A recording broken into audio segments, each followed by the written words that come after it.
الحمدللہ رب العالمین والصلاة والسلام علی سید الانبیاء والمرسلین اما بعد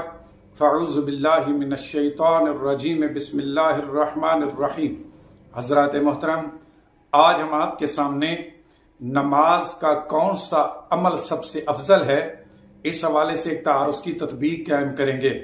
چنانچہ حدیث پاک کا مفہوم ہے،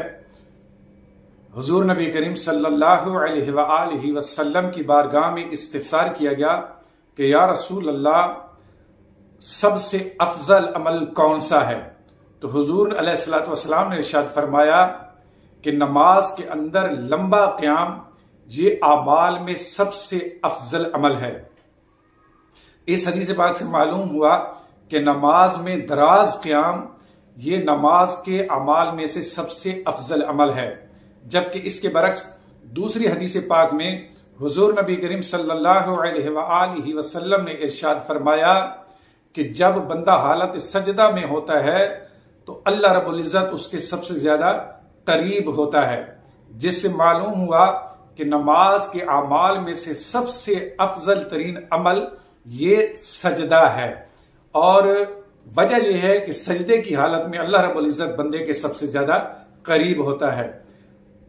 اب نماز میں افضل عمل کے حوالے سے دونوں حدیثوں کے درمیان بظاہر تعارض معلوم ہوتا ہے۔ اب اس تعارض کے درمیان تطبیق کس طرح قائم ہوگی کہ یاد رکھیں، بعض صورتوں میں قیام یعنی لمبا قیام کرنا یہ نماز میں افضل ہے، اور بعض صورتوں میں سجدہ یہ افضل عمل ہے۔ قیام یعنی لمبا قیام اس لیے افضل ہے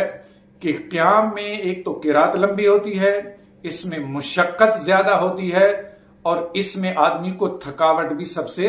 زیادہ ہوتی ہے۔ تو اس اعتبار سے دراز قیام جو ہے یہ سجدے سے بھی افضل ہے، اور